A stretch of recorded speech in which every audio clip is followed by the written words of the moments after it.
ভাই দেখেন এই যে আমরা রেন্ট টেন্ট করিয়া গৃহস্থী করলাম, মনে তো করছিলাম যে সুন্দর মতন গৃহস্থী উঠামু। এখন আজকে যে 3 দিন ধরে হয়ে যায় দেখেন পানির তলে সব জমি। এখন তো দুজন আমরা না পাইতাছি রোদ দুধও পাইতাম, যাই হোক একটু কাটতে উঠতে যাই হোক তুলিয়া সুন্দর মতো লইতে পারতাম, কিন্তু রোদও নাই। এখন তো আমরা মরা ছাড়া উপায় নাই, কাটতেও যাই না তুইতাছি, এটা 2 দিন পরে শিকড় সারা জ্বালায় যাইব গা।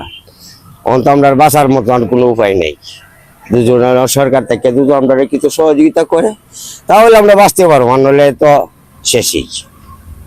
ভাই দেখেন এই যে আমরা রেন্ট টেন্ট করিয়া গৃহস্থী করলাম, মনে তো করছিলাম যে সুন্দর মতন গৃহস্থী উঠামু।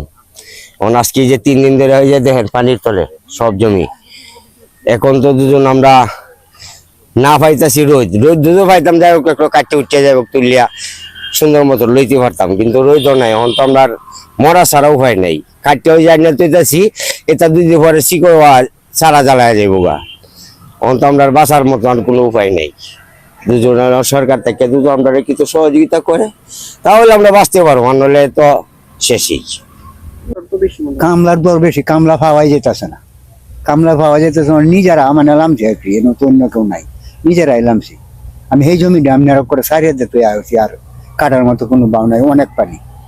এই জমিটা করতে অনেক টিয়া খরচ হয়েছে, অঙ্কা তো এটার মধ্যে আমরা কুলামান টুলামান সারা বছরের কুড়াক, হ্যাঁ অনেক পুরাটাই গেছে। ভাই 1500 টাকা রোজ নিজের খাতে হইতেছি, মানে আমরা লোক পাইতেছি না পানির তলে, রোদ বেশি লাগে। আবার এই খুব কষ্ট হইতেছে, আমরা যদি এই ধান গুলা যদি না কাটি পানির তলতে, তাহলে আমরা নিজেরা উপাস থেকে পরিবারের উপাস থাকে, এই কারণে খুব কষ্ট করতেছি ভাই।